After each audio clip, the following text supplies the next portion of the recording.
All right, guys, welcome to another New Legacy podcast. I got John over here with me. John, welcome to the show. Thank you for coming all the way from Oregon. Yeah. And we grabbed an amazing workout earlier. Yep. It's crazy, man. Yeah. Thanks for having me, man. It's great. Definitely, like we met from what, Instagram? Yeah. So I commented on one of the video clips on that Kraken Media, and you reached out to me, and I said, "Why not give it a go?" You know? it's literally like how most of my business come from Instagram. Yeah. And it's kind of crazy that like you don't have to have a traditional 9 to 5 to make it nowadays. No, not at all. And it's like a passion project that turned into something even bigger. So Yeah. for me, I didn't like plan to have a podcast, and then now people are coming in from everywhere to get on the show, and I love people's story and I love the journey. Yeah. Entrepreneurship journey, I think it's like probably the best thing ever. Absolutely. And Instagram is just a crazy place of like a bunch of entrepreneurs are there, and you meet these guys, and they want to like cheer louder for you than Oh yeah, anyone in your life. yeah. You'd be surprised, and like a lot of them, it's like I love the good energy. I love the positivity, all that. But besides that, tell the audience a little bit about you. You came from a long way, and you got a big thing, behind the scenes. So Yeah, I guess we'll rewind it all the way back to 2015. I got my second DUI and decided at that point in time that I should no longer drink alcohol. So I've been sober since then. Just celebrated 11 years of sobriety in January. Fast forward till 2026, I met my wife. We got together, and I just like within a 2 month span, I was like, dude, I'm gonna marry this girl. Like, and so 2 like, months? yeah. Oh. I just like, we literally haven't stopped hanging out since the first day we started hanging out. Wow. It's like the longest we've spent apart in those. I mean, it's almost 10 years. Is like work trips I go on, like 10 days and stuff. So it's like literally we're inseparable. Fast forward to 2020, we had our first baby, and then got pregnant directly after that, and had our second baby a year and 11 days after that. And by that time, through COVID and everything, man, my weight had got up to about 465 pounds. So pretty much I went from one vice of like drinking and drugs to like comforting myself with food. And through that, I just put on excessive weight, like morbidly obese. It was hard to move around. And through that, one morning I was feeding our youngest daughter, and she was like 5 months old. And I had this like almost out of body like vision of myself, like of their wedding days. And I was not the man that was walking them down the aisle. Wow. And it was like the most heart-wrenching thing ever. And that was like when my transformation started on weight loss. And it's like, to this day, it's like, dude, it's super heart-wrenching that it's like, man, like, it's like either I picked my health or I wasn't going to make it probably more than 10 years. Like, at 465, people don't, Yeah. I was a walking heart attack. I can't imagine it though, because the thing is like you reach out to me, you're like, hey, I dropped 250 pounds. I was like, what? That's like a human. That's like a human. Yeah, like, literally, that's more than I weigh right now. Oh wow. Yeah, that's insane. Yeah, I weigh 220 pounds, so it's like me plus 30 pounds. Wow. That I shedded off, and I did the majority of the weight loss, and it was about 18 months, and then I started hitting the gym regularly. Yeah. And like really like applying discipline and like trying to get my nutrition in check, and like tracking all my food and doing all of the things that I like knew I needed to do to become successful in life, because it's like that discipline doesn't just like, it's not just like vanity, right? It's like that discipline goes into relationship, that discipline goes into business, that discipline goes into like every aspect of your life. And so through that next, I guess it's been about 4 years now from that moment of like, holy shit, like I need to get my like act together. Like this is like going to end badly. Yeah. To where I am today, it's like told you earlier, it's like I'm 7.6% body fat, 220 pounds. You know, it's like best shape of my life, in the most successful like point of my life. Me and my wife own and operate 3 businesses, and yeah, man, that one decision literally drastically changed my trajectory. Yeah. I mean, when I first met you earlier at the airport, I was like, "Oh, does he play sport?" Like, you know what I'm talking about? I was like, "Oh, that's a really tall dude." Yeah. So the physique it's like a work in progress, you know. But Yeah. What percentage of body fat are you at right now? 7.6. Yeah. Yeah, and I would estimate at 465, I was close to 50% body fat. You know. Damn. Yeah. Wait, what was it? What was it? Close to 50, probably. Oh shit, that's crazy. Yeah. Well, if you think it's like what I've lost isn't like muscle mass, it's all body fat. So it's like if you like take my body and times it times 2, it's like that would be 50%, you know? Yeah. That's insane. I've seen people like that on TV shows. Yeah, like, yeah, You yeah. know what I'm talking about? Like, Yep. Like, have you seen the Biggest Loser? Oh yeah, Biggest Loser, and there's another weight loss show on TLC, and it's like I mean they're dropping Yeah. Well, I haven't seen the transformation like yours where they're all the way to like single digit body fat. Yeah, and I think that's rare. I think I've read a statistic that says like 5% of people that actually lose weight will actually keep it off and like achieve the body of their dreams. Wow. Yeah. Wow. That's insane. Yeah. It's just, like, it's just like, how long did it take for you to like the habit to kick in? Like, oh man. Was it like 21 day? Like, no. I mean, it's like, you want to think that it's like that. I think that it's like, I mean, even to this day, it's like sometimes I still have to talk myself into going to the gym because that's like, there's always days that you don't want to go. But I would say probably within the first 6 months, I started seeing some pretty good results. But then I saw a plateau, which you see in weight loss sometimes, right? Yeah. And your body like stalled out, and I almost gave up. Wow. Yeah. It was like, I think it was like 5 weeks, and I didn't lose a single pound. And I was just like, you're doing all this work. You're like dialing in your food. You're getting the physical activity, and you're doing all of these things, yet you're not seeing the results. And it's like in those times, I think that probably in that 5 week time of like not seeing results, but showing up anyways is probably when the discipline showed up. Yeah, because motivation, that thing fades. Absolutely. I mean, and I used to be like a motivational junkie, like go in to YouTube and like, find those motivational clips of like Tony Robbins in it. And like, I still do it. and it's like, that only lasts so long. And that's probably what got me started.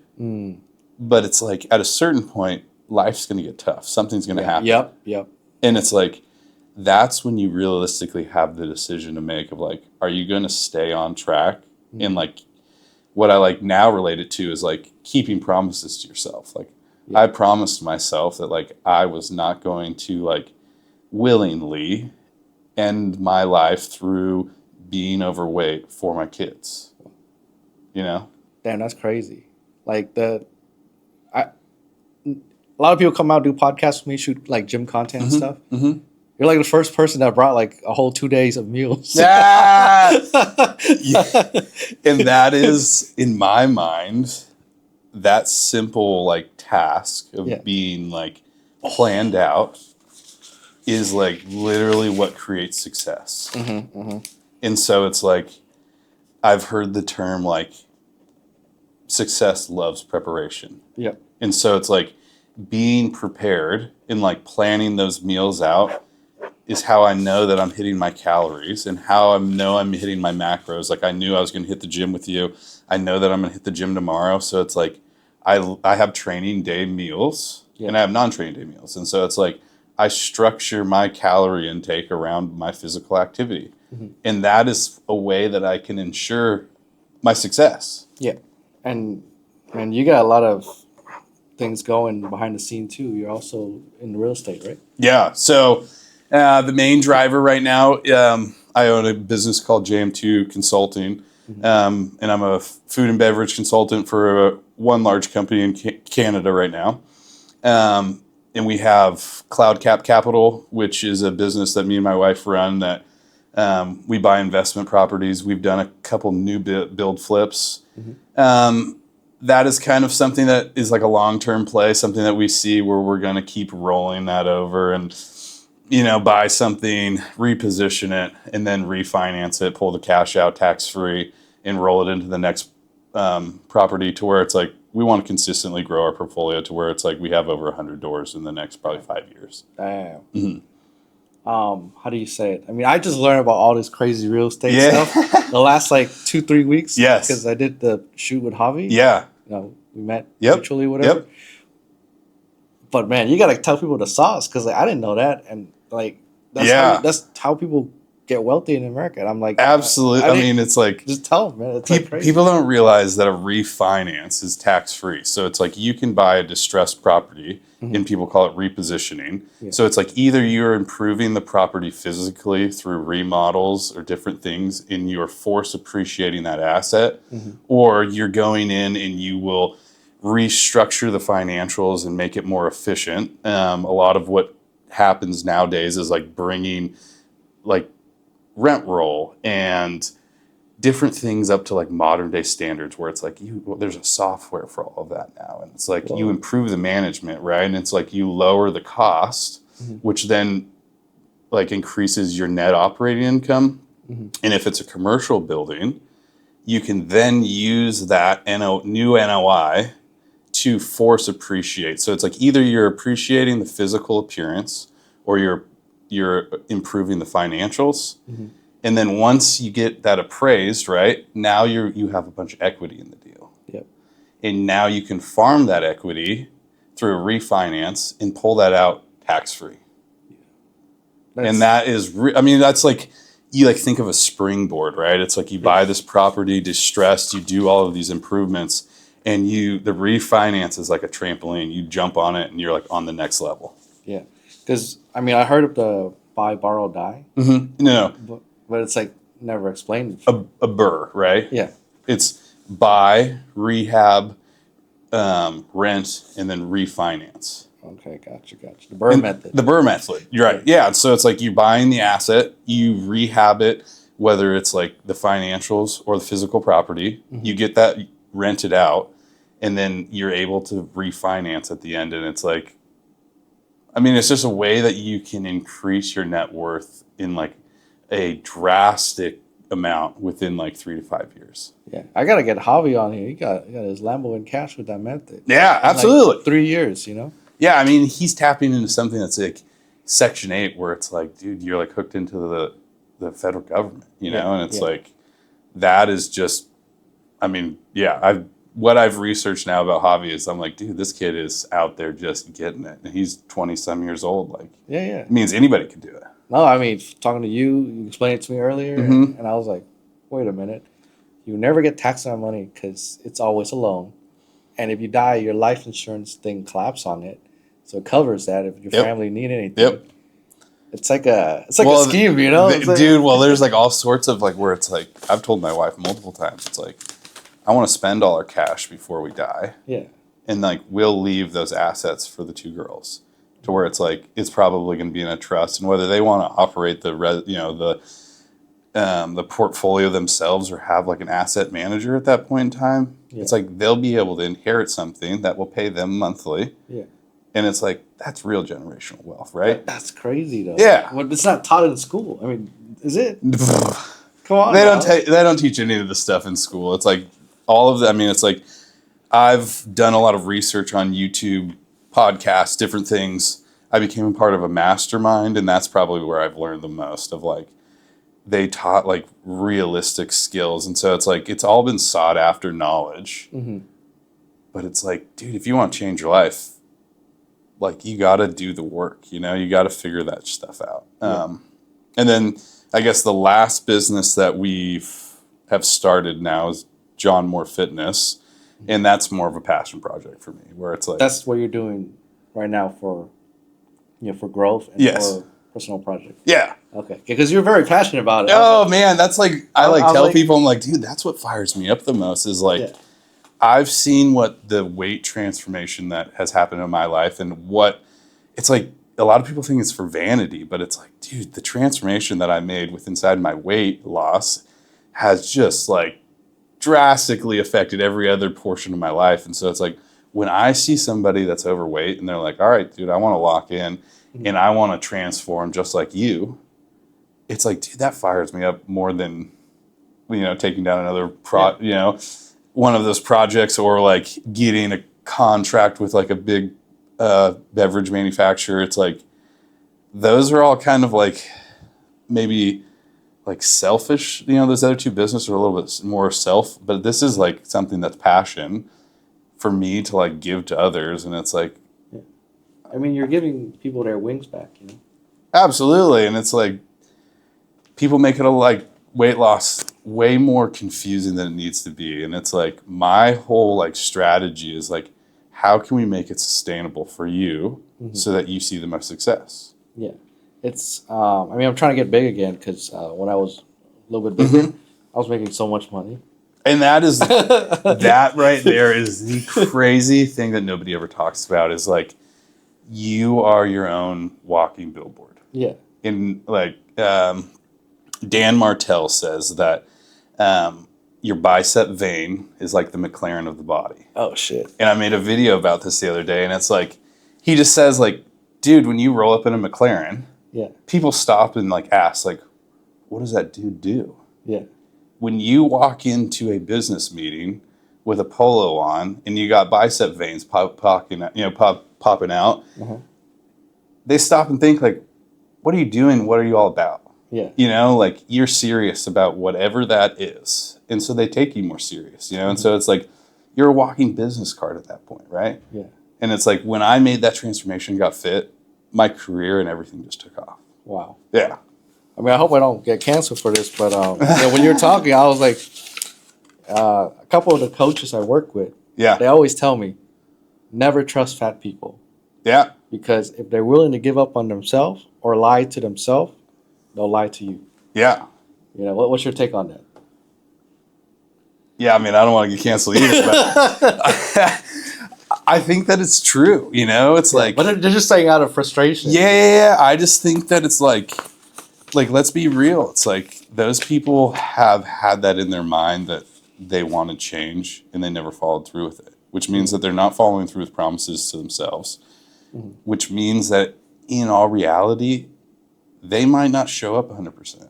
Damn. And even me too, like when I used to be like, when I'm going to gym like every day, but when I was not going to gym and I was kind of like in like a downward spiral, like I would like struggle at every angle. Dude, when I was in my like heaviest, it was probably the darkest place I've ever been. Like depression, like you're like textbook depression, like would get into these moods where it's like, I didn't want to leave my bed. I didn't have the energy to get up. And it's like, I wasn't like, I just was not doing the things like all the way around. It wasn't a good partner.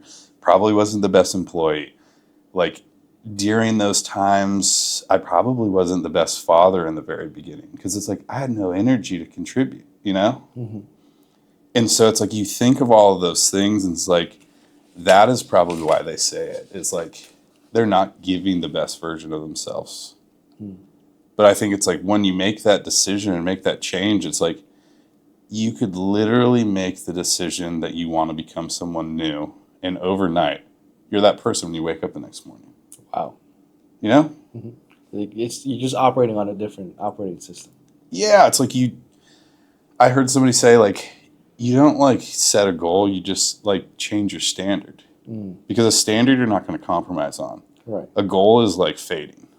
You might get to that goal weight, but then what happens? Right. If you said like, I'm living to a standard where it's like, I'm now going to like lock in and hone in on everything I consume. I'm going to the gym every day. I'm going to get 10,000 steps regardless of. And that's just a standard you live by. Yeah.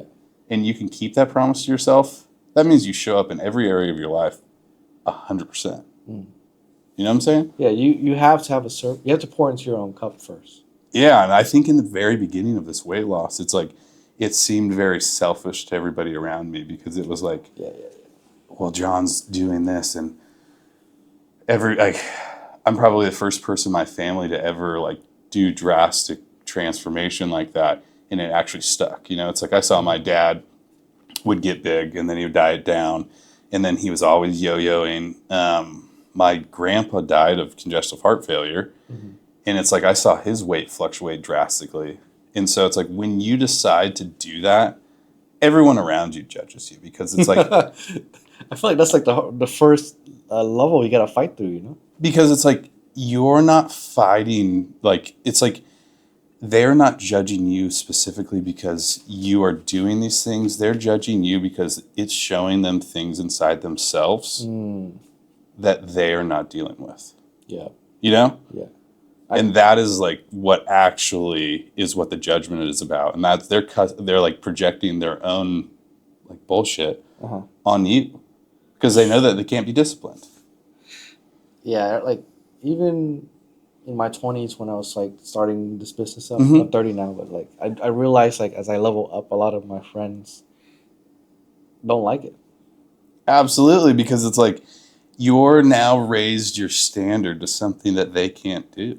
Yeah, Or they're not willing to commit to. yeah. And then like I thought it would cheer for me, but every time I hit an achievement, they're just like, "Oh, yeah, good job." That's like what I said earlier, where it's like, dude, like the people that cheer for me now Yeah. are strangers on the internet.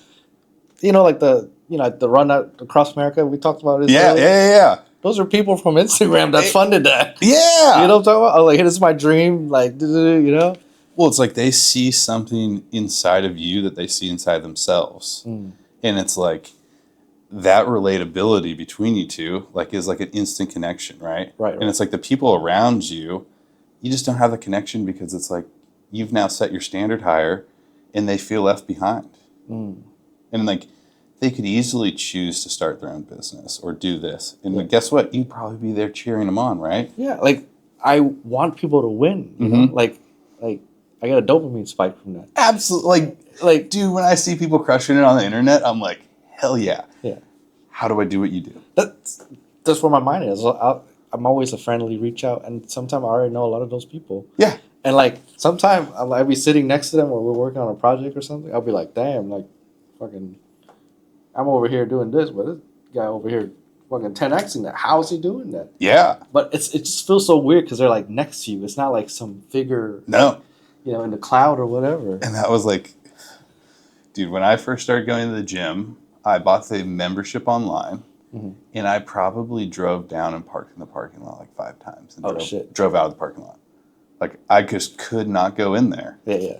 You know, I don't know what it is, but it's actually, I had that experience too. Like, I would buy a gym membership. Yeah. And I would be scared to come in. Because you think people are going to judge you. Yeah. Right? And that's like the crazy thing is that once I got into the gym, yeah, I realized that everybody has the same goal in there for the most part. They're all trying to improve themselves. Nobody is judging you. Nobody's looking at you. And they all want you to succeed. Yeah. And that is like Instagram, where it's like you're finding these other entrepreneurs that are like getting it. And you think like, oh man, like I'm starting this like new content creator journey and these people are going to be laughing. And it's like, I've gotten the exact opposite. Like there are some haters out there, but usually they're accounts with no pictures on them. And like they literally have nothing. And so it's like, okay, I like wash that out, but it's like, dude, the people that are doing it and doing big things, they see it and they're like, hell yeah. Like, keep going. Like, it took me some time to get to where you're going, but all you got to do is just put in the reps, you know? Like, I keep telling myself, like, no one believes in me besides the people that are already above me. Absolutely. I was like, that was crazy, though, you know? Yes. Like, man, because even my family, they don't understand what I do. You know, like a lot of Asian family. You know what I'm talking about? Dude, nobody understands what I do. They just, like, look at me and they're like, all right. Like, I've always kind of, like, so I have 3 sisters and no brothers, and I am the youngest, and I am just the most like outspoken, kind of just like dance to the beat of my own drum, like, and I've always been like that. And so it's like now I'm on a different level, and everybody's like, okay, like I don't really understand what you do, but I'm glad you do it, you know? Yeah, like you just gotta pull up in a Lambo one of these days. Absolutely. One of these days, it's like I'm gonna, you know, it's like I told you, like I'm looking at a McLaren, and it's like, one of these days I'm going to pull up in the McLaren and it's going to be like a different level of like, oh shit, you actually did what you said you were going to do. Yeah, it's literally like man, like a lot of my clients, when they first bought the car too, they always call me. They're like, man, I just found out hella people are fake. You know what I'm talking about? Yes. Yeah, it's crazy. It's like a litmus test, you know? Yes. And it's like, oh shit, you know? Out of nowhere, you just start to have a lot of cousins, Yeah, absolutely. you know? You would get success, and then it's like nobody cheers for you on the way up, Yeah. but everybody wants to be around when you're at the top. Oh man, when I was making those 6-figure months, you know, trying to get back to it, it's been slow, but I got so many people around me, Absolutely. and I was taking care of them, and in the moment, like I struggle, The money falls off. yeah, they like disappear. I was like, oh shit, where'd you go?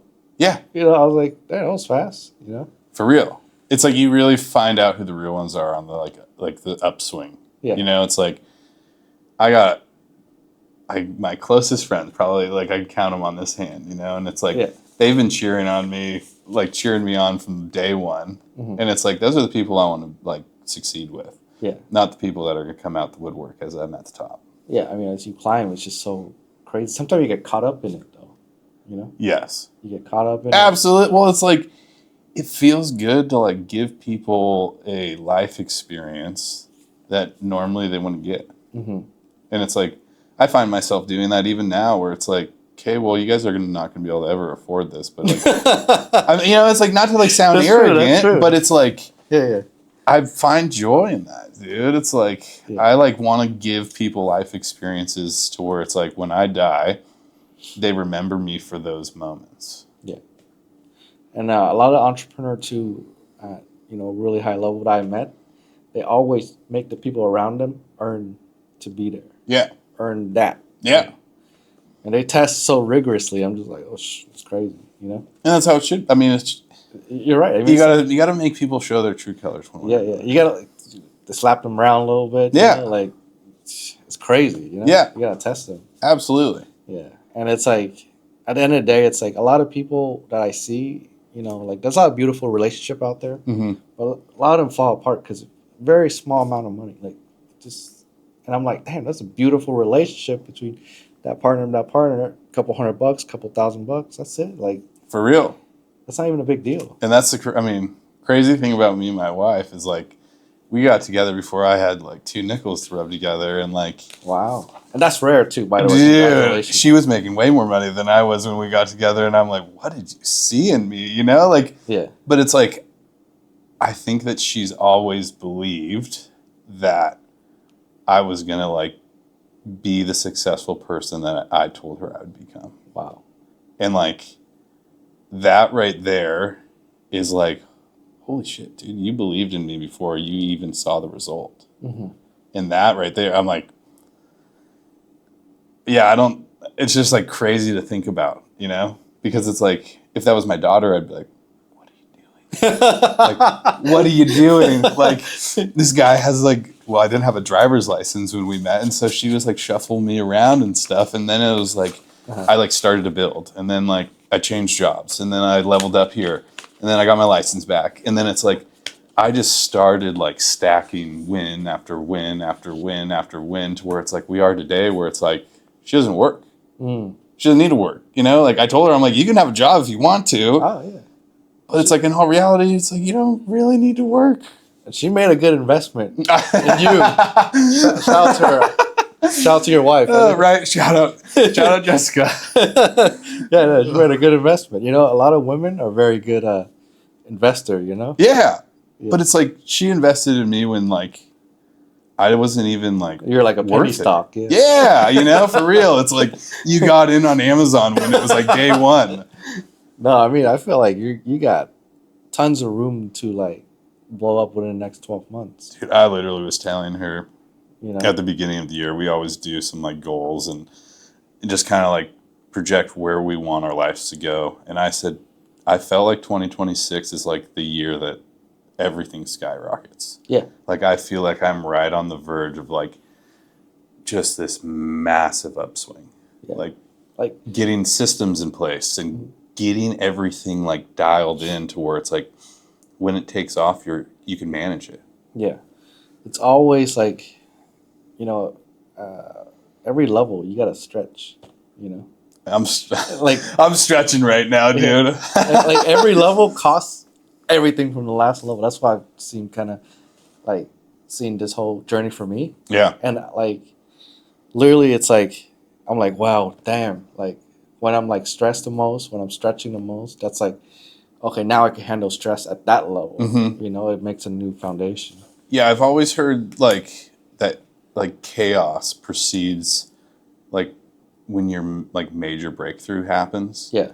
And I was telling you in the car earlier, it's like January literally was my worst sales month. Mm. I've had 2 dates since I started sales. Wow.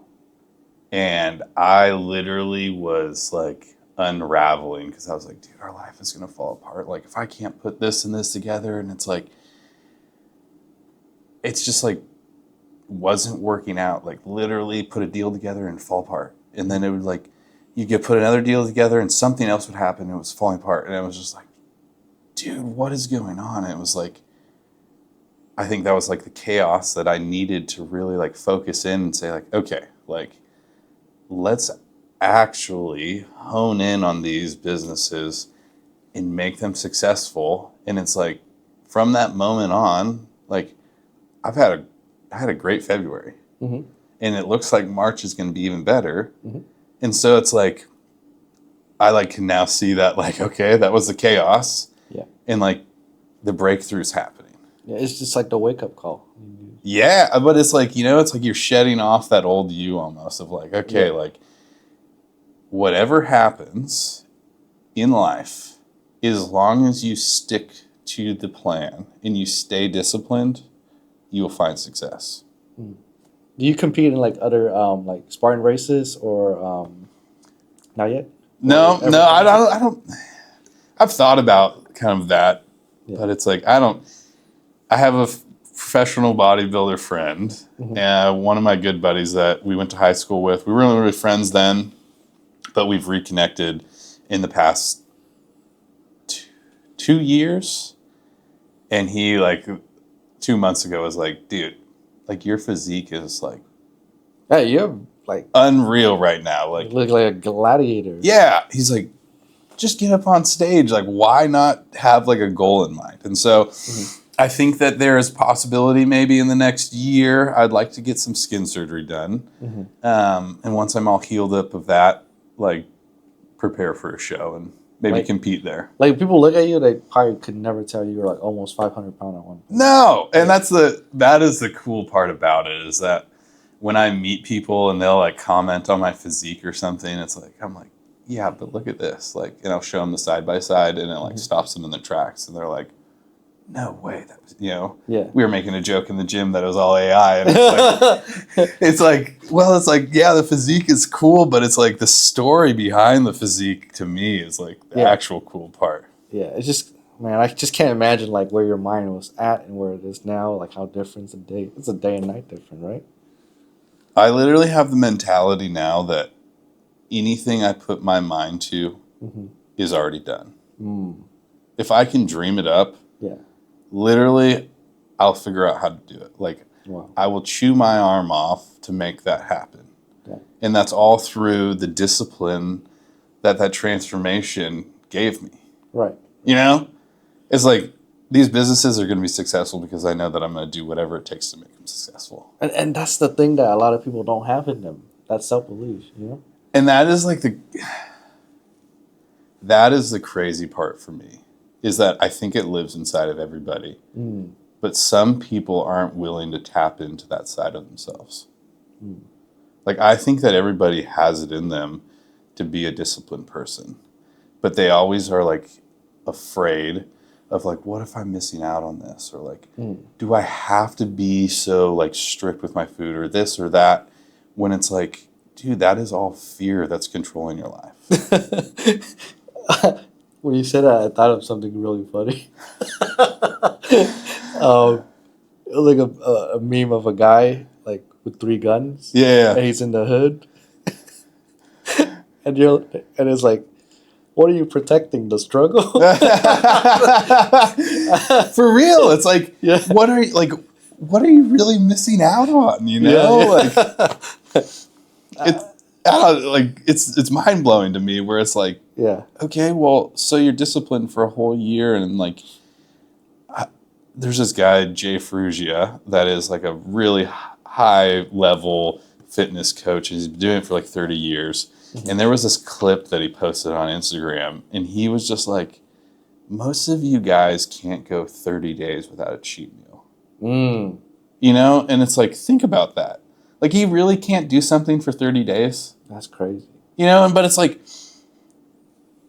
realistically, it's like, dude, you can. Like, you could literally do that. And that's where it's like, for me, when I'm designing a meal plan for somebody, I'm trying to make it as sustainable as possible. Like, right. What are the proteins you actually like? Like, we like, what are the carbohydrates that you actually like? Like, there are some that I'm like a hard pass, but it's like, dude, you can eat chicken, you can eat rice, you can eat sweet potatoes. Like, every night, I have steak and potatoes every night. Wow. And it's like, I love it, dude. And it's like, your doctor would say, well, don't do that because red meat causes like high blood pressure and it's like, I go to my doctor now and I show him my blood work, and he's like, yeah, whatever you're doing, just keep doing that. And it's like, that's the crazy thing is like, you have a sustainable diet where it's like, I don't feel like I'm missing out. Like, we got a Ninja Creamy, and it's like, I put some yogurt in there, some berries, some protein powder, and blend that thing all up, and it's like you're eating ice cream every night. And so it's like, I don't feel like I'm deprived at all. Right. It's like, I've just like made little swaps, and it's like, those are also small wins of like, okay, so you chose the Ninja Creamy over like the pint of Ben and Jerry's. And it's like, right there, that little swap right there could like translate to some success in your life. Right. Let's get that momentum going. Yeah. Yeah. That's crazy. Because, you're right. I mean, for me, like, there's just two types of people: normal people and phenomenal people. Well, I'm not saying that to disrespect anybody. It's just like, really, like, I only see like the phenomenal people. If that makes sense. Like some of the normal people, like, I'm not even aware. Like, they're just like, like, they're just good. And Absolutely. I just pick out like, okay, that guy, he gets some control. Let's connect with him. You know what I'm talking about? It's like the rest is like invisible. Yeah, because I think it's like you're attracted to their energy, right? It's like, I think so. I don't know. I think that's where it is, where it's like your frequency or whatever you want to call it attracts the same frequency. And where it's like I don't want to offend too many people, but it's like, dude, small-minded people sit there and worry about these like meaningless things where it's like people that are thinking big, all of that little small things like tracking their food, working out every day, is not like a choice. It's a standard that they set, right?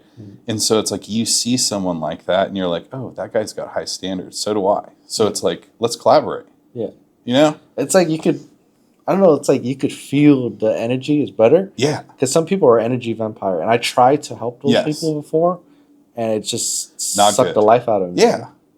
Well, it's a one-way street. Right? Yeah. So I'm like, damn, that's crazy. You're just feeding into that relationship, and it's like you never get anything back, and you're like, well, this is like draining, Like, I can't fathom like how they must feel inside, Yeah, man, those are always the people that are always struggling, and they like, and they're usually a victim mentality of like, well, life happens to me, not for me. Yeah. And that right there is like, okay, well, that's not facts, dude. Like, you could literally flop your mindset, and it's like you could be in a crazy different place. Yeah.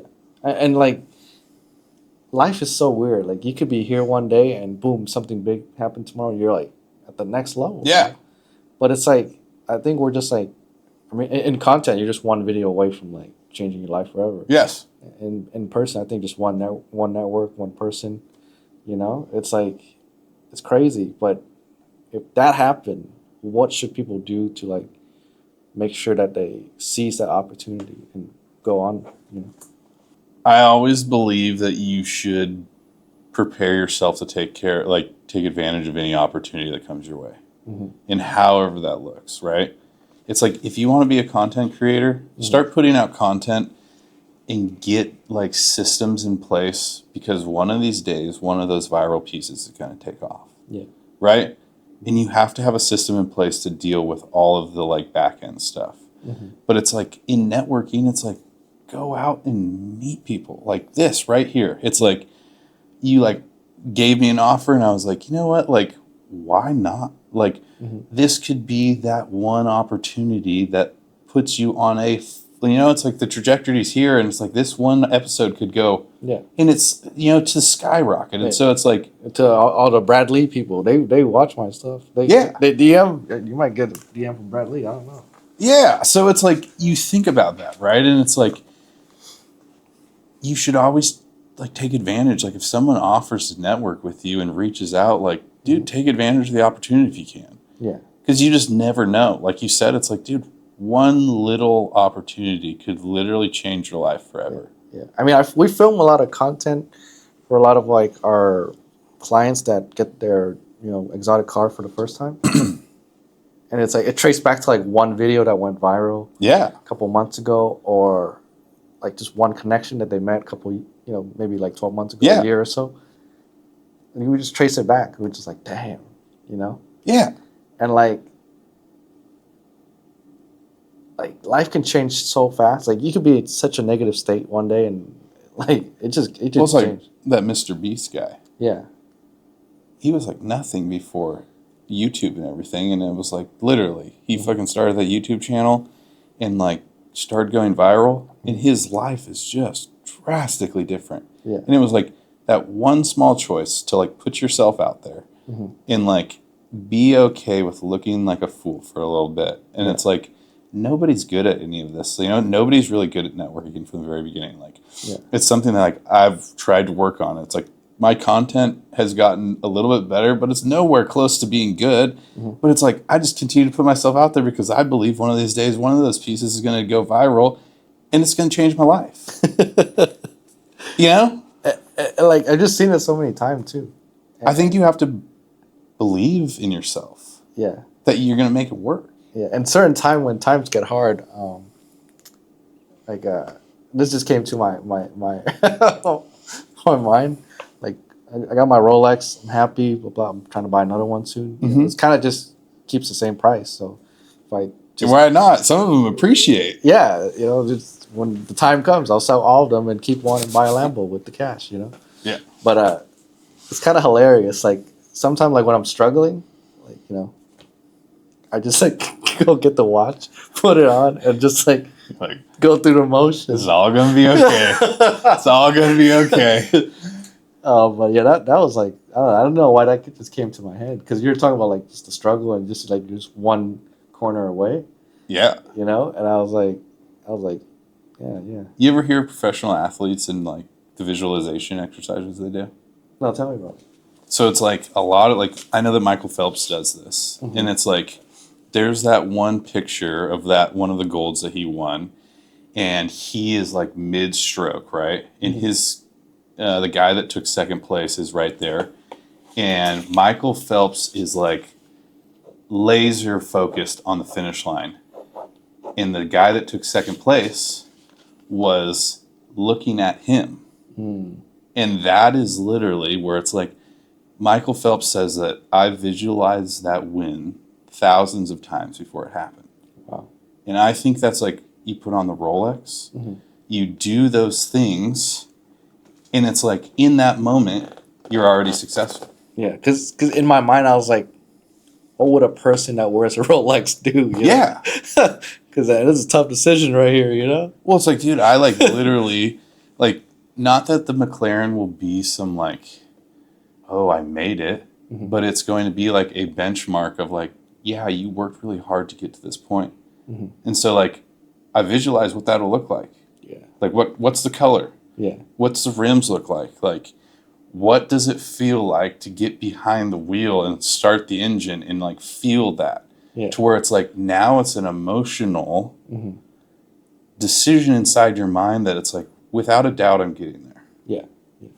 Like, I got to see that with Javi recently, Think about that. Think about how many times that guy probably visualized that moment. Oh, no, all the way from when he was like fucking 7 or something. Yeah, I saw that he posted that, like, I've had a picture of a Lamborghini on my wall since I was like 10 years old or something. Yeah, and I knew he was going to buy it 8 months before, because he came out. We had a studio. The studio was in Richmond, Uh-huh. so he came out like 8 months ago. We're planning and stuff, and he like did it. Yeah. It's not the car. It's obviously just a car. Yeah. But it's just like the levels. It's not a material item at that point. It's Yeah. like literally showing yourself that you've got the success that you promised yourself. Yeah, yeah, because that's like my goal too. It's getting closer every day. Yeah. And I'm just like, damn. The more you visualize it, the more it's going to happen. It's like already happened inside your mind. It's like I visualized being lean like this and getting jacked far before I even lost 10 pounds. Wow. Yeah. And I think that it's like you have to like set your eyes on those things inside your mind or it'll never happen. Yeah. It's like, and you gotta get around the right people too, because Man. the people I hang out with, they're all super far above me. They're also my clients too as well. Your network is your net worth. Yeah, bro. I'm usually the poorest person there. And that's all. I mean, dude, I used to be scared to get in rooms where everybody was thinking bigger than me, but now it's like, dude, I love it because it's like they like will be like, well, what did you think? Did you think of this? Have you thought of this? What's your plan here? And it's like it stretches your mind to a different level. Yeah, like they check you. Also, like for me, I'm able to get on camera. Like I'm super introverted growing up and stuff like that. So I'm able to get on camera, put my message out, help other people. But when I walk to those tables, a lot of those like bigger entrepreneur, they got money, but ain't got the confidence to public speak. Yeah. So they respect me on that. And I was like, oh, I mean, that's kind of cool, Well, it's like you've already leveled up one area, and it's like you can help them as they're helping you. Yeah. It's kind of like, I don't know, it's a good mutual respect thing, Yeah. Those are two-way relationships, you know? If I don't have that, I probably can't get in those tables and circles. Yeah, absolutely. But it's like you refined your skills and all of like what you're doing to get to the next level. And it's like, dude, people like me need like I'm still super introverted. And it's like we shot some videos today where I was like, and like stumbling over my words. And it's like you were able to like coach me through that. Yeah. And it's like that's what people need, right? Yeah. But you're able to do it on the fly though. Yeah. You're able to do it on the fly. And you didn't care about what other people think around you. Yeah. Because, I work with a lot of people, so I've seen, like, patterns and stuff.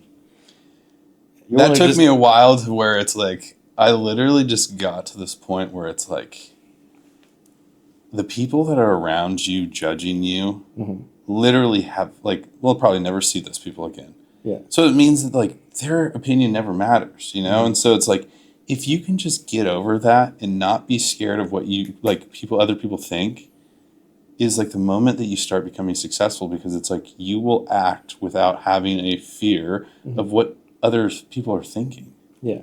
It's just like, that was probably the biggest fear for me growing up. Like, just other people's opinion. Absolutely. And I was like, why does it matter so much? Like, and I think it's like when you're trying to find your self-worth. Yeah. You like rely on other people to like as a soundboard. Oh, like validation. Validation. You're trying to look for validation, but when it's like, dude, the most validating points that in my life that I've ever had were when I realized that I was something. Like I like realized that like, oh, you are good at sales. You actually are good at relationships and growing that and networking and doing those things.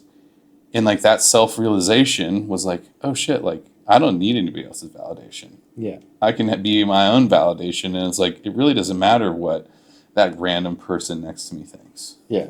I mean, yeah.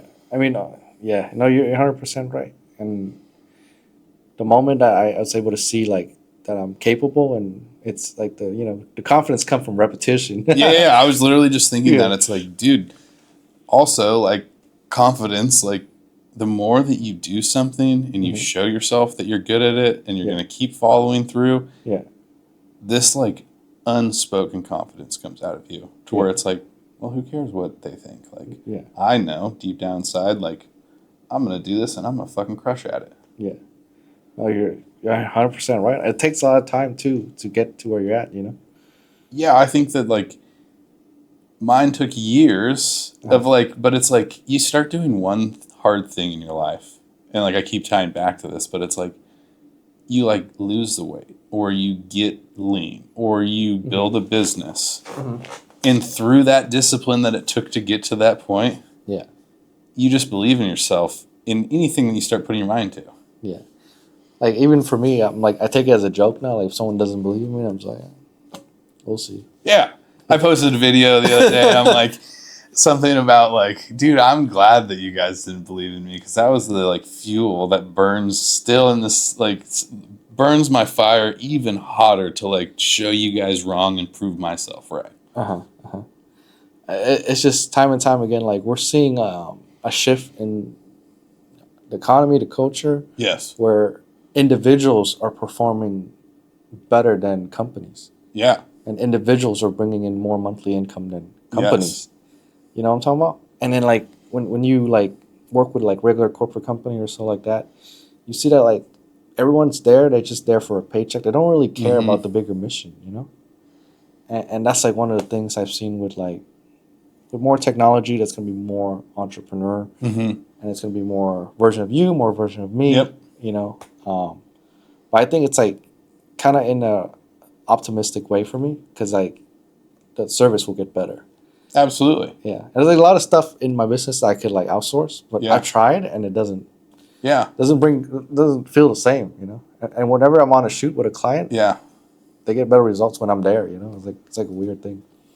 I think it's because you're passionate in what you do. Yeah, You know, and it's like people are now more attracted to the passion than they are attracted to a company that says they're going to do something, right? It's like you give them a personal experience, where you go to a corporation yeah, and it's like, well, they like deal with customer service, and the customer service is only getting paid $20 an hour, and it's like they hate their life, and so like now their like experience with that company is poor, and it's just like it's like a snowball effect. It's like I used to work for, I think that their gross revenue for the corporation that I worked for was like somewhere close to 500 million, wow, and I was doing sales for them, and literally I was so stressed out about that company all the time that I had a panic attack one day and literally thought that I was dying. Like I thought I was having a heart attack, and it wasn't when I was overweight. This happened back in September of 2025. wow,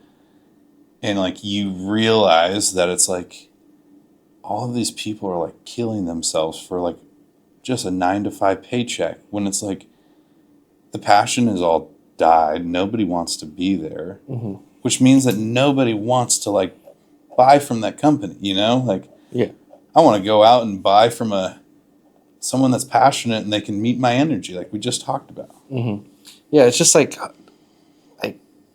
I feel like, you know, obviously like there's a matrix that we live in or so, but I feel like the busy work is just to keep the everyday people busy enough to not make any progress. Yes. Because the moment you make your own money, get your own leads, you can scale real fast. It's a whole different picture. Yeah. You know what I'm talking about? Yes. And, like it's crazy. The sky is the limit. When it's like you're generating your own income, it's like I was telling you today, it's like we like made that stop for an errand for you, and it was like I pulled out my laptop, got on my cell phone, it's like I work remote. It's like I have the freedom to be anywhere at any time, and I can literally operate business from that point. Like I don't need like to be in an office. Like literally entrepreneurship, as long as you work hard at it, nobody's there telling you to go to work or like generate more business. It's all on you. And if you follow through and push yourself, the sky's the limit. Yeah. It's no, and you have to keep more of the money. The dream actually comes true. Absolutely, you know, and it's like you get to control, like, you just get to control over your own time freedom. It's like, okay, I want to take a 4-day weekend. I'm going to take a 4-day weekend. Like, I don't have to call and say, like, hey, Mr. like CEO, can I, leave early on Thursday and I'm going to take Friday off and get their approval? It's like, well, no, I had a good month and like sales are good right now and we have the extra money. Let's go. Yeah. And I think that's where it's like, money isn't the goal for me. It's like having financial freedom to literally go and do things with my family and like create experiences that they'll remember for the rest of their lives. Yeah. And I think, you know, not everyone has the opportunity to do that, but just the more brave you are, the closer you come to. Yeah, You know, it's all courage, right? absolutely. Dude, oh, you want to talk about fear? It's like, dude, I've always probably had the entrepreneurial spirit, but I've never had the like courage to like take life by the horns and say like, okay, like if this fails, like it's all on you, but if it succeeds, it's all on you. And it's like I'm like in control of my own future now, to where it's like I couldn't imagine it any other way. Yeah. You know? Yeah. I mean, for the audience, like, let's say they have that entrepreneur spirit in them. What is the first step that they should take in order to, you know, make their dream a reality? Get a side hustle. You know? Something that you really enjoy. My sister-in-law, like, she started like doing charcuterie boards and like doing baked goods and stuff, and like I literally asked her the other day, I'm like, why do you do this full time?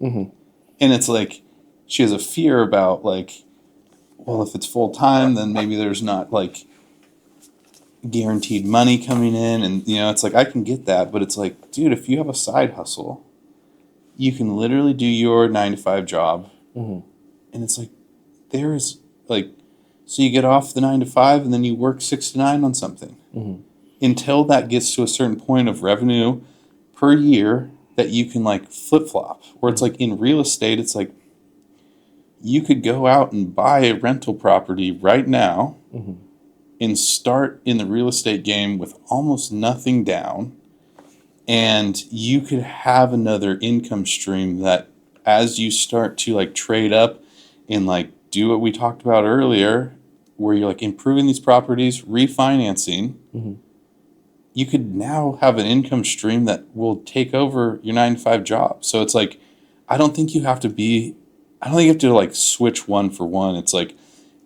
while you have the 9-to-5 job and you have steady income, find something that you're passionate about, that you would see yourself like, oh, I could own a business doing that. Yeah. And just start it. Wow.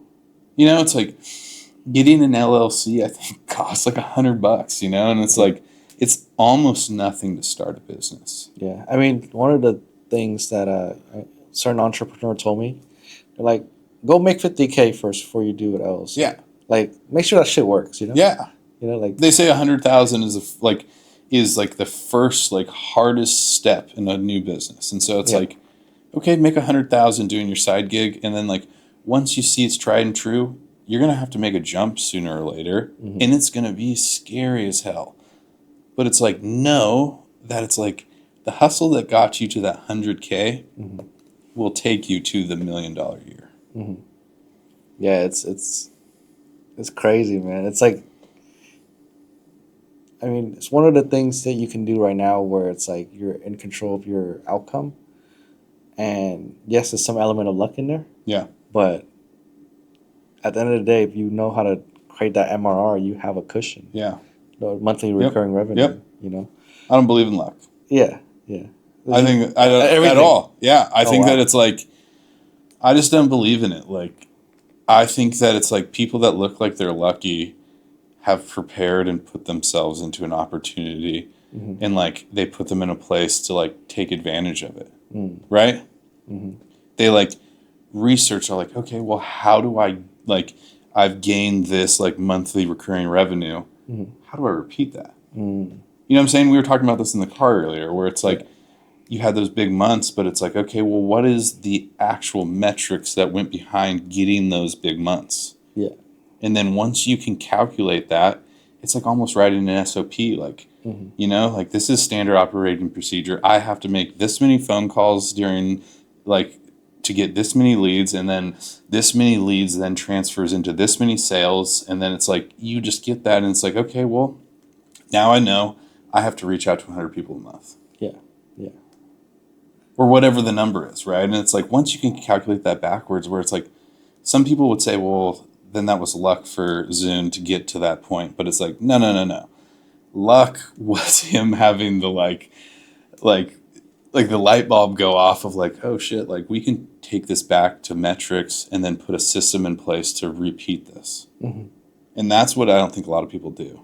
Mm. You know? Yeah. In business, people are winging it a lot of the time, but it's like the people that I study that are most successful have a system in place to make that repeatable month after month after month after month after month. Damn. Is it like a CRM? Like what kind of? Yeah, I mean, if you don't know about a CRM, so it's like I'm in sales, and so it's like I know CRM like more or less the back of my hand, but it's like with a CRM, and there are other automated services that can literally 10x, 100x your business just by putting them in place of like, okay, like I want an online business. Like at a certain point, I'm not going to be able to control my DMs anymore. Like, is there an automated service that now takes the DMs and they qualify leads to where it's like, okay, then there's like a setter involved. Mm-hmm. And there are things that you can put in place that it's like, dude, once you have that system, it's repeatable, you know? Yeah. It's just kind of prepare you for like the people we talk about. Like you're interacting with so many people, you don't know if they're serious or not, or you waste your time or not. Yeah. You just gotta run them through that matrix test, you know? Yeah. It's like a there's literally automation out there that can run them through a standard question and get them onto a platform that they fall out of questionnaire. Mm-hmm. And it's like through the questionnaire that you set up, you can qualify leads to where it's like, okay, well, 75% of these people are going to show up to calls. Mm. You know? Yeah. From that 75%, you're probably going to book 5 of them actually to get on your program or get a sale involved. And so it's like, if you can like reverse that metric, it's like, you could easily do what you did month after month after month. For somebody that's going entrepreneurship and going to sales for the first time, how do you handle rejection? This was really hard for me in the beginning, dude. Sales is like all rejection, I feel like, dude. It's like, that's the crazy thing. I pitch almost every day. Yeah. And probably get rejected 80% of the time. Wow. I think you have to just get to the point where it's like, just because they rejected you does not equate to you being any less of a person. Because I used to take it very personally when I'd get rejected, and then I was like, well, shit, I'm bad at sales, or I'm bad at this personal relationship, or this or that. But it's like, in reality, it's like usually why they don't purchase from you is like some sort of fear about their own finances, right? Yeah. Like the like standard is like, oh, I need to talk to my wife, or I need to talk to my spouse. And it's like, in all reality, they're afraid that if they spend the money, that it's like they're in the scarcity mindset, right? And it's like, if you can just like remember those things of like, well, it's not you, like you just have to get back up to bat, because it's like, if you are not swinging, you're never going to hit a home run. Mm-hmm. You know? Yeah. So it's like, I think that it's like, a lot of people say like, well, it's like only experience that emotion for like whatever it is, like 50 seconds or 15 minutes afterwards. And it's like, okay, well, that sucked. But it's like, you still have 10 more calls to make today. So it's like, you better flush that out, because it's like literally, okay, that deal is dead. It is what it is. But it's like, you still have to keep on progressing. So I think it's just like reminding yourself over and over and over that it's like, as long as you work the process, it will work out. And rejection isn't the end all be all. Yeah. It's just like, okay, well, maybe like your sales tactic or your pitch wasn't in line. Like maybe you weren't managing the conversation well. Like you should start to analyze what that is and like set up some KPIs to know like, okay, if I do this and I pitch this way and I find something that relatable, like I have a whatever, like an 80% more chance of like landing a sale. And I noticed like entrepreneurs that are that technical, they evolve.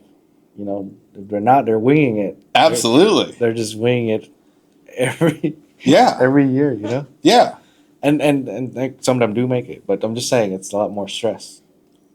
I think the most successful people really analyze themselves, and they're like really self-aware of like, okay, well, that didn't work. And like, they're always evolving and progressing, right? Progress over perfection. It's like, People that want to be perfect don't usually, I should say, usually don't actually achieve success. People that are willing to take imperfect action every day and keep pushing the needle forward, even if it's 1%, it's like you eventually get the success that you dream up in your mind. It's crazy. I mean, that's true. I mean, I see it with my clients. Yeah. You know, it's like, I'm like, damn, you have the most basic, simple system. Like, but you're running, circles around these corporations.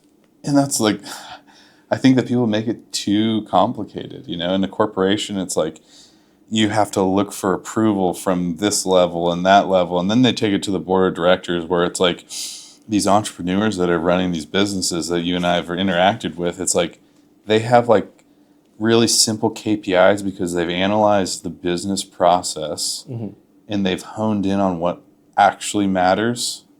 And you don't have to take it through a round of approval. So it's just like, okay, well, I noticed if I do this and I could get them to talk about that, I have a more like chance of closing them on this call. Yeah, because you're doing the structure method to defeat fear. Yeah. And then put you on the steps to getting the courage. Yeah.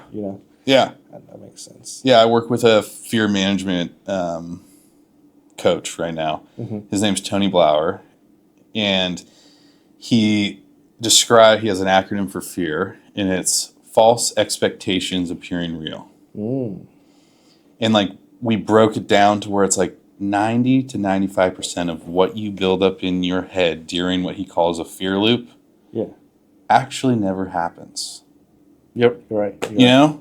And so it's like if you can break out of that fear loop and like remind yourself like actually like most likely that this is actually going to go well, it's like then you can like break into where it's like you can structure things very simply and it's like doesn't have to be so complicated all the time. Yeah, I mean a lot of people like always go, what's the worst thing that could happen, right? Yes.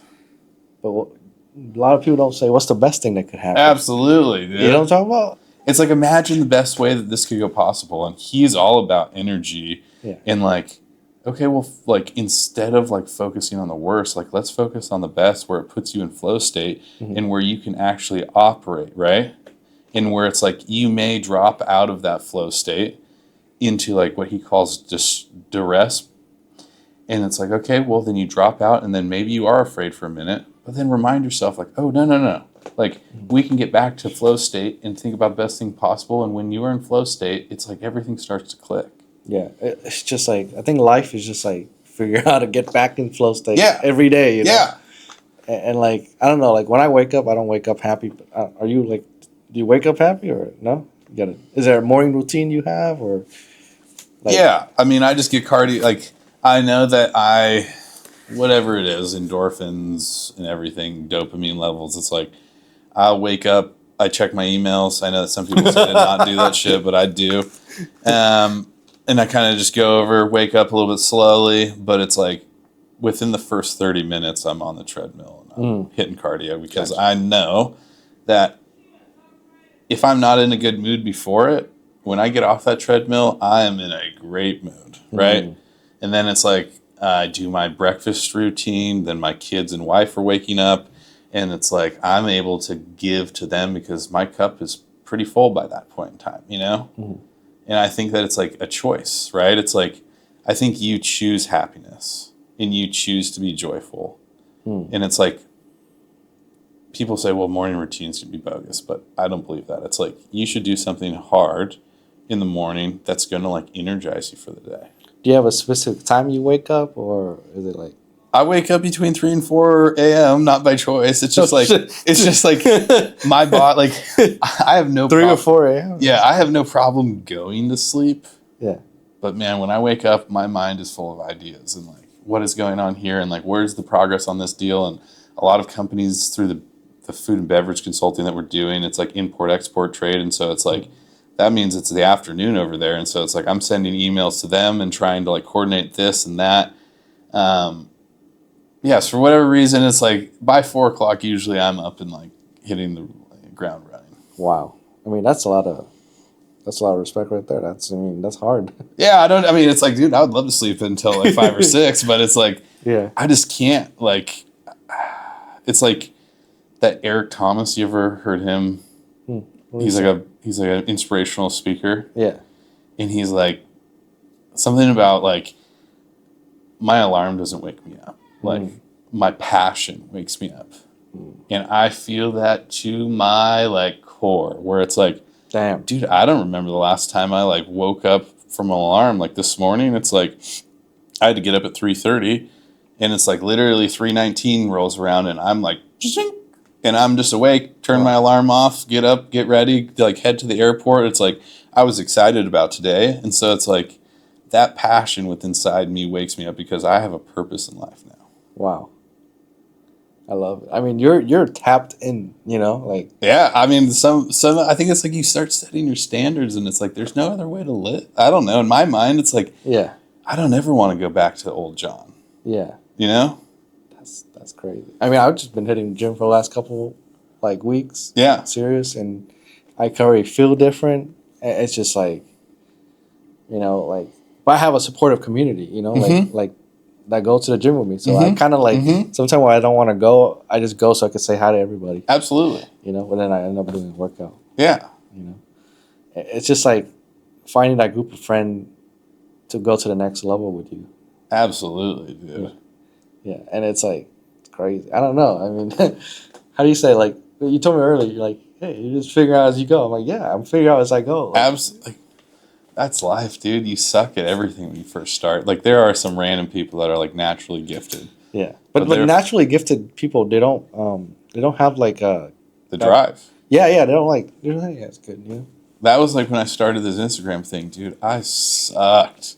Yeah, and I was so scared of all of it. Like, and then it was just like, well, you start putting some reps behind it, and it's like you start improving, Yeah. And it's like, okay, so it's like you fail, or you try, you fail, you adjust like the plan, you try again, and then you succeed, Or maybe it's like you fail a couple more times along the way. Yeah. But it's like imperfect action every day gets you success, far over trying to take perfect action, screwing up, giving up, and never getting there. Have you seen like all the new like YouTube streamer kids?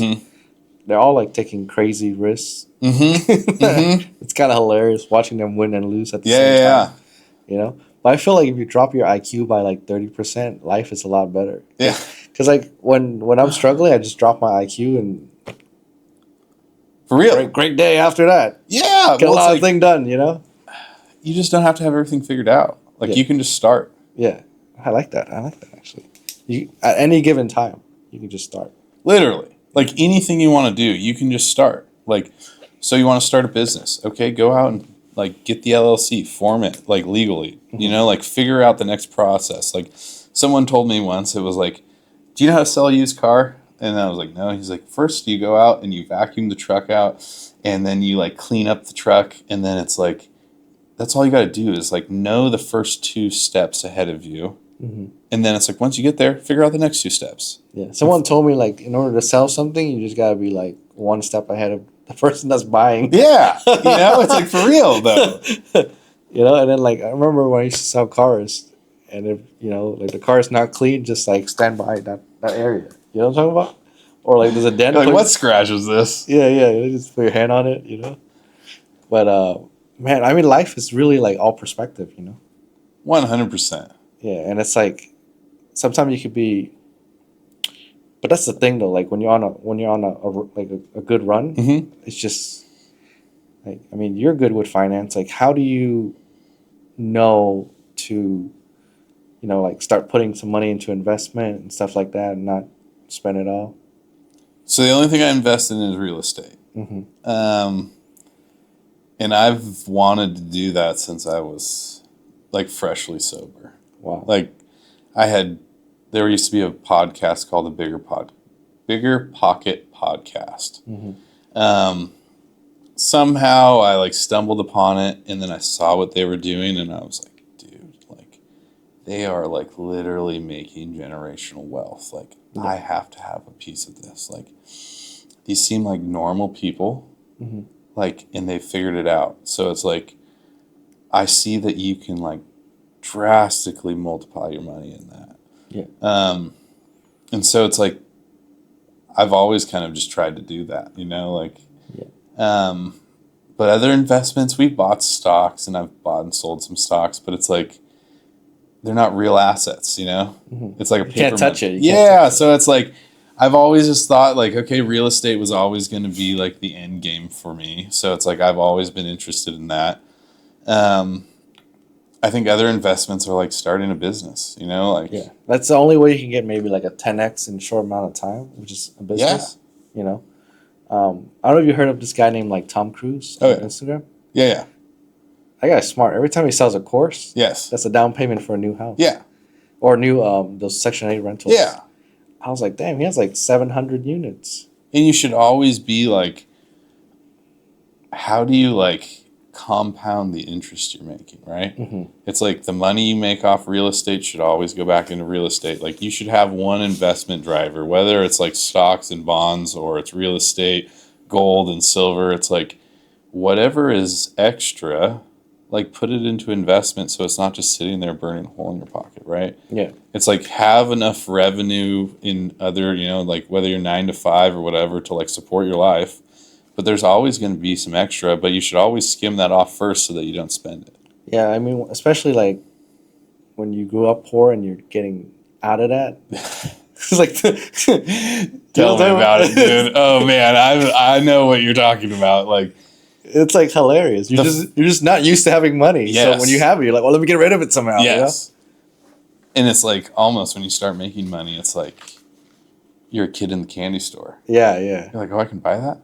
Like, I Yeah. can do that? Like, yeah. it's like not too long ago, I like wrote out like a vision of who I wanted to become. And it was like, dude, I want to be a sharp dresser and like present myself in a certain manner. But it like takes money to get there, like Yeah. clothes aren't cheap, but it's like, dude, once you have a little bit, like invest in yourself. Yeah, I mean, like not related, but when I look better, when I'm bigger, I usually make more money. And Yes. it's like totally unrelated to what I do. Yes. You know what I'm talking about? Yes. It's like I'm like, wow. So the best investment is just in you. Absolutely.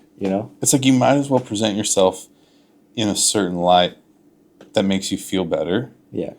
Because it's like then that energy I think spills over and it's like it attracts other people to you. Yeah. I think one of my mentors he said, in a day, or I guess it said life, take it day by day.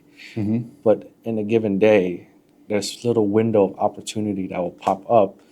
It's like a visual, like, Mm-hmm. but you got to grab those opportunity. And when it doesn't pop up, you do not force it. Mm-hmm. I don't know, but it's like a, It's true though. you know what I'm talking about? It's Yeah. like, I feel like there's like the 3D world Yeah. that we live in, and then there's like a 4D world Yeah. that a lot of times certain things happen and we can't explain what it is. Yeah. It's, I don't know, like it's Yes. another dimension that Yes. we're crossing timeline or something. And I think it's like being patient, right? Preparing yourself. And Yeah. like when those windows of opportunity come, like Right. take full advantage of it. Yeah, yeah. And then, like he said, never force a sale.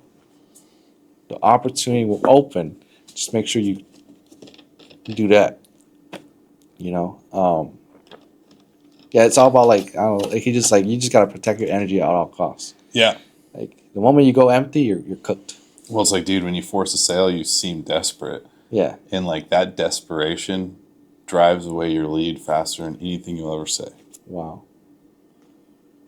That's crazy. And that's just facts, dude. When I was first getting into sales, I was like desperate. In the moment that like I just like took a step back Yeah, and like calmed down and just like reminded myself, I'm like, dude, just be yourself. Like you're relatable. Like you can go in and talk to anybody. Like you're good off the cuff. Like don't try and force it. yeah, Try and like figure out who they are, invest into those people, just even if it's one simple conversation. yeah, And that's like literally, then it's like, oh, like they start to connect with you, they trust you, and that's where a sale happens. yeah.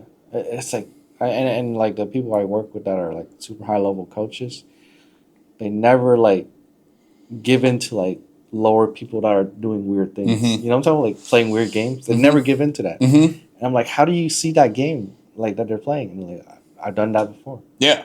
You know, it just doesn't work. Absolutely. It's an energy leak. Absolutely. And it's like, it's just so crazy because I feel like I'm not even alive when I was doing the 9 to 5 and living a normal life.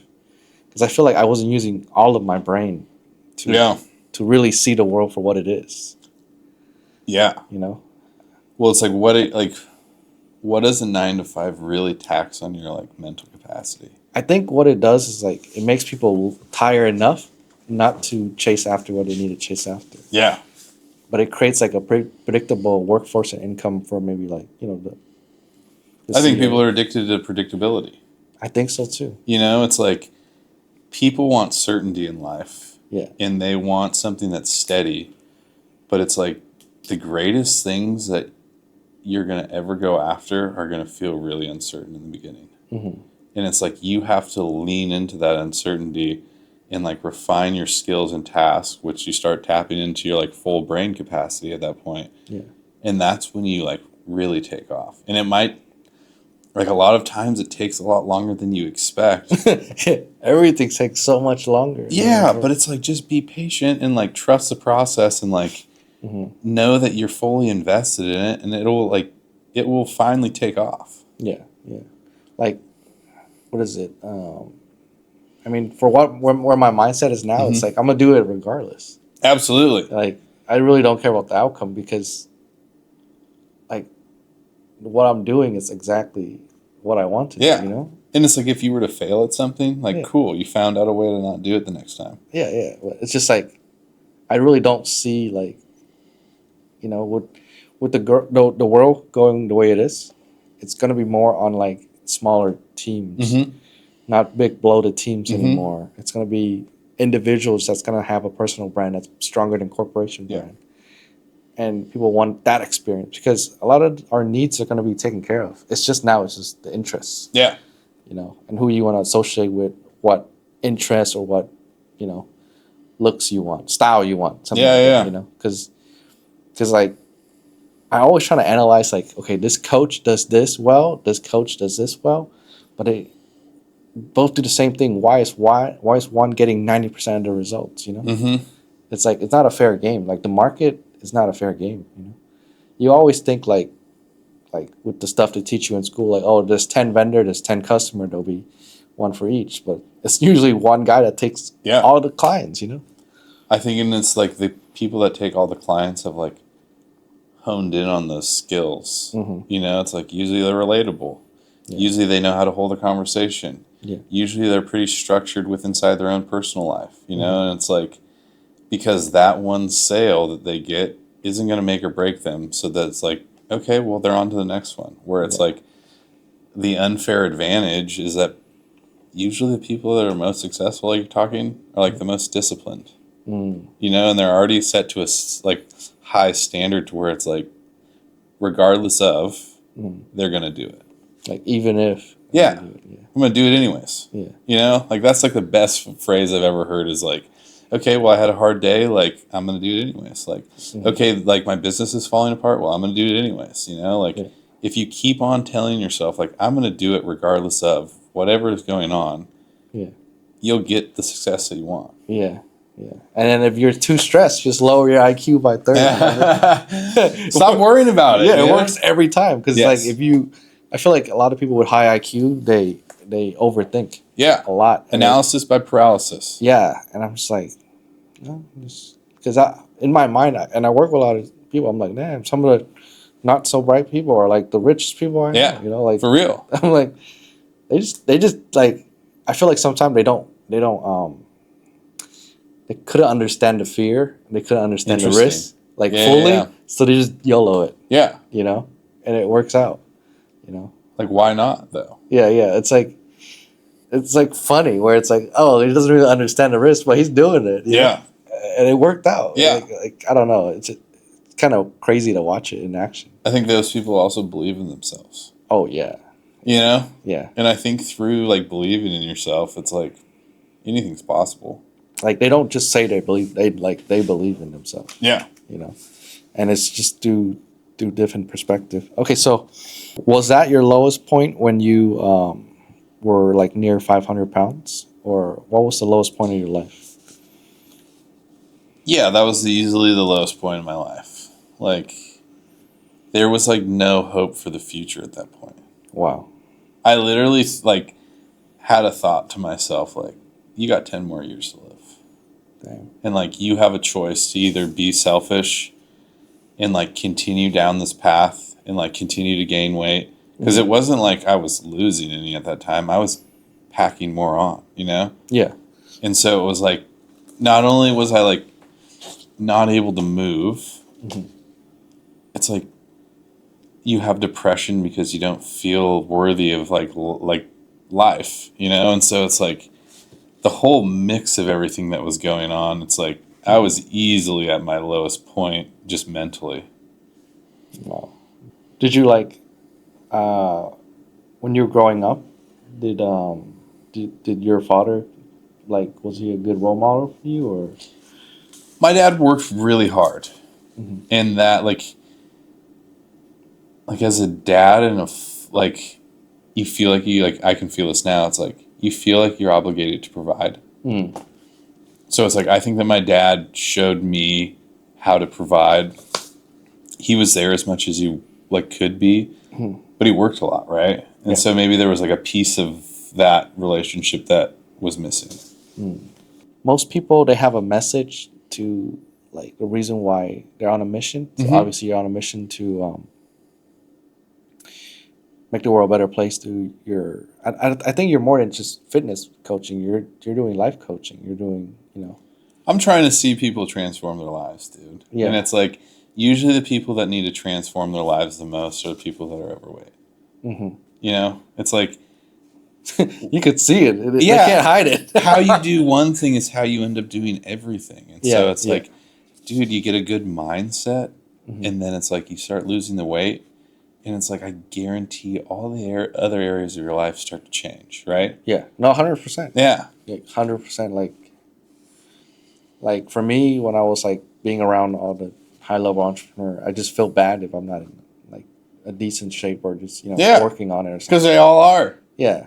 But like they don't have to say anything for you to feel bad. It's just the energy. You're just not matching that energy. Yeah. And it's like gonna pull you down a little Yes.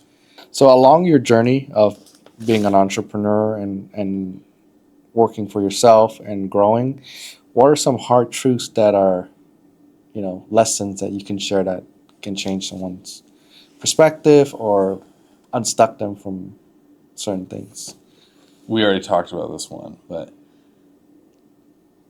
what you think is going to take 2 to 3 months is actually probably going to take 2 to 3 years. Damn. But do not give up, right? If you have the dream of losing the weight, stick with it for 2 years to 3 years. And it's like, I guarantee if you do it that long, you will have that dream body. If you have a goal of starting a business, start it and see it out for 2 to 3 years. And I guarantee at the end of it, you'll be successful. It's like everything takes a lot longer than you anticipate, but it's like so worth it once you see the end. You know? Yeah. Do you believe that at any given moment something can change, or Yes. what was that moment for you? I think that it's like, we kind of touched on it a little bit earlier, but it was like knowing, like holding my youngest daughter and like being in that moment and knowing like, holy smokes, like if I continue at 465 and maybe go up to 500 pounds, it's like I'm going to rob them of me being there later in life. You know, like I'm never going to make it to their wedding day. Yeah. I'm never going to see their children and be a grandpa. And it's like, are you going to be so selfish and self-centered to like rob them of that joy and rob yourself of that joy? And so I think that the massive turning point for me was like, now that I have kids, like I want to live as long as possible to enjoy as much life as possible. And that's like one of the main drivers of like wanting to become successful. And it's like, like money is not the goal. Like freedom is the goal, so that I can experience as much life with them. I mean, having kids is kind of weird. It's like mini version of you running around. Dude. My youngest is like identical to me, like looks like me, acts like me, and I'm just like, dude, you're hell on wheels right now, but someday you're gonna like change the world. Yeah, but like when you just see them, like when they're first born, like was it like it's just so crazy? Surreal moment, dude. Yeah, like man, I remember like like our first was born, and I remember it was like time almost stopped. Like I remember seeing, like, my wife had a cesarean, and they like took Parker over to like get her all cleaned up and everything, and then they like called me over there, and it was like time almost stopped for me of like, holy shit, dude, like this is like what this is all about. And it's like a love that I've never ever seen, felt, or like, you know, like welled up inside me. And it was just like, man, like I would literally do anything for this girl. Wow. You know? Yeah. Like kill someone, like go to jail, do whatever, like what, like even the craziest things, like I would do anything to protect her. Wow. Yeah.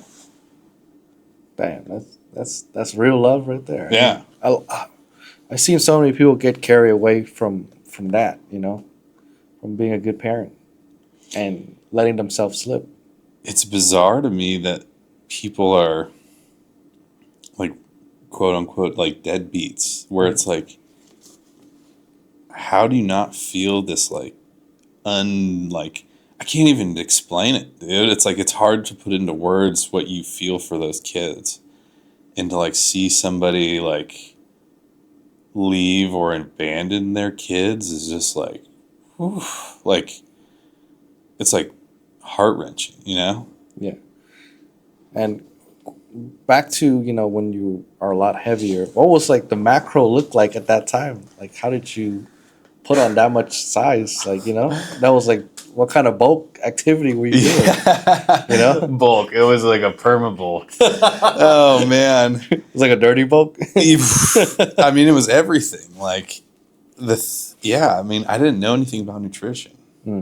Was it like one specific food or anything? I didn't know anything about macros. Like I didn't know anything about calories or like, but it's like when you're that big, it's like you're not you're not burning many calories. There's no expenditure there. So it's like whatever, like I was, you know, they like talk about your NEAT, and it's like non-exercise activity thermogenesis, where it's like, dude, I didn't have any.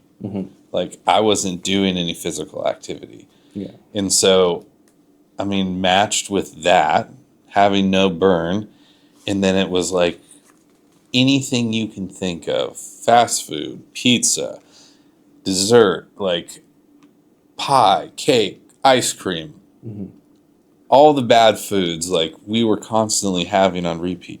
Wow. Yeah. That's insane. Yeah, it was like literally like the worst foods you can think of. Like, you know, like people would call it the best cheat meal, but it was like, dude, it was just like killing me slowly. That's insane. It's like eating poison.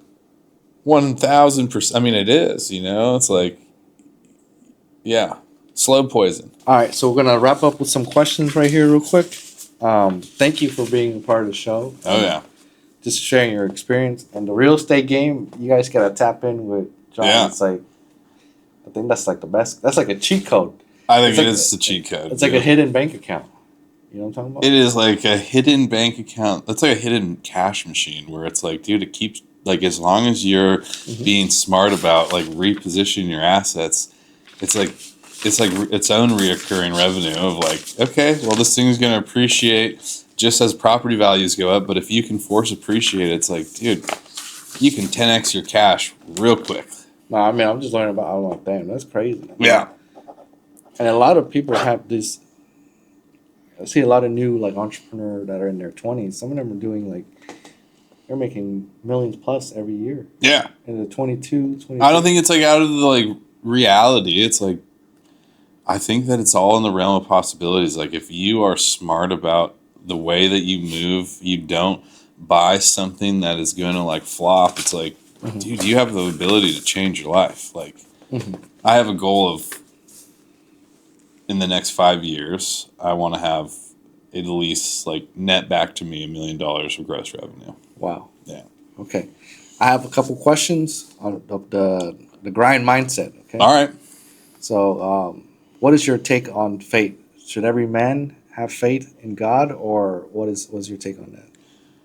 I think that whatever you call it, God, the universe, I think you should believe in a power that's greater than yourself, without a doubt.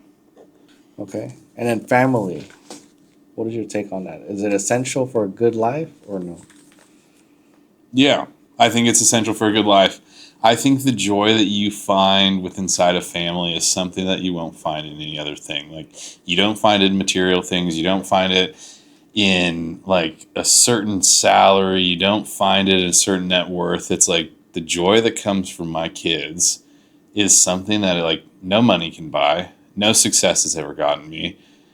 It's like it's like nothing could replace that joy by like a stretch. It's like I used to think like, oh, I'd get to this certain point in life and like I would like I would arrive and I would be happy. But it's like, no.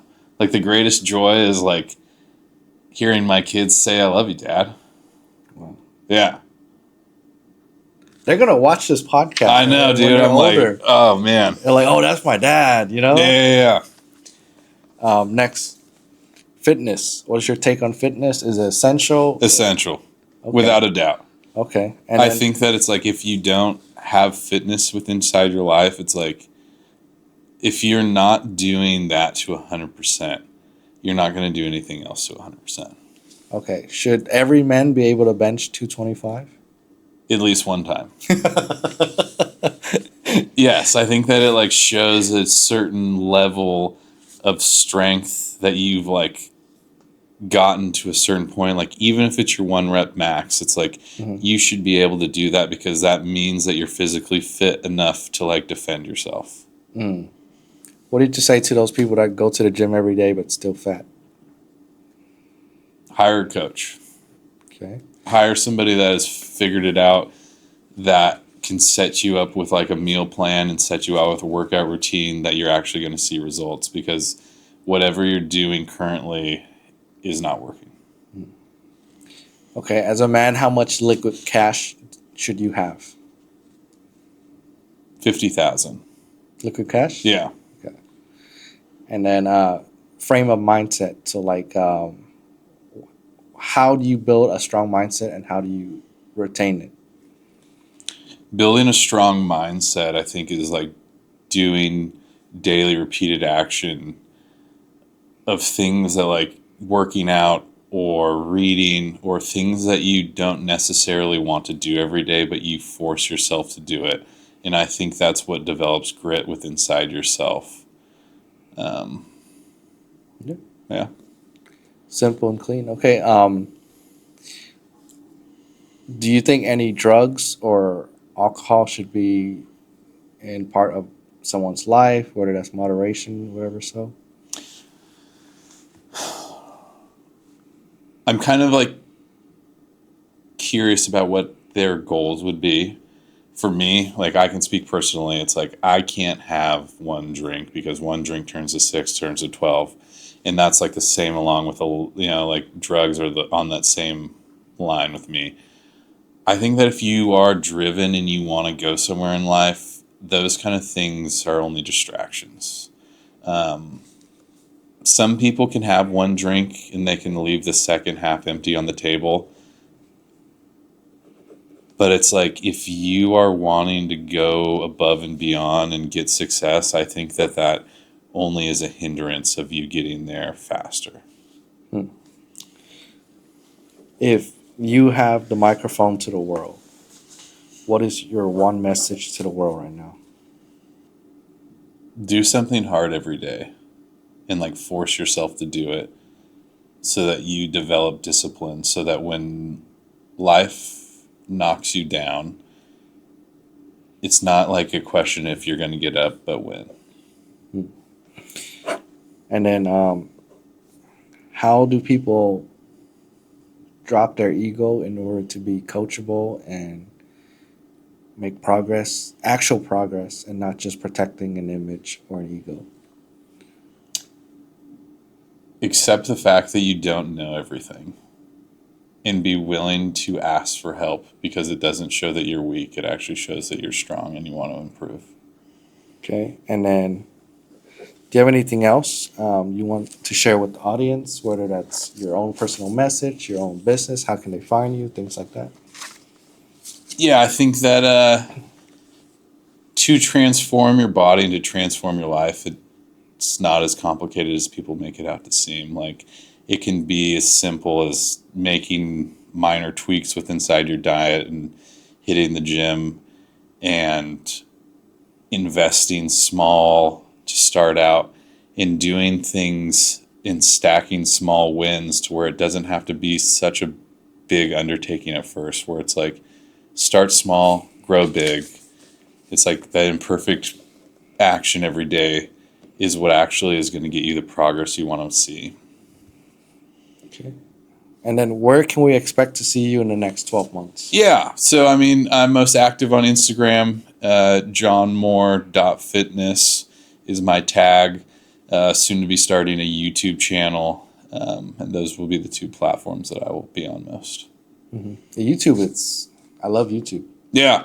It's the platform where people come in and like they kind of already know you. Yeah. So I think I'll be sharing more of my story, kind of just like thought leadership and what I do on my daily activity, things that I'm working through in my own life, and just more of who I am in a longer video, instead of just short clips, kind of like Instagram is. Yeah, short clip it's good, but it doesn't really show who you are. Yeah. You're an amazing individual, mature investor, things like that. So thank you so much for being part of our show today. Yeah, hell yeah.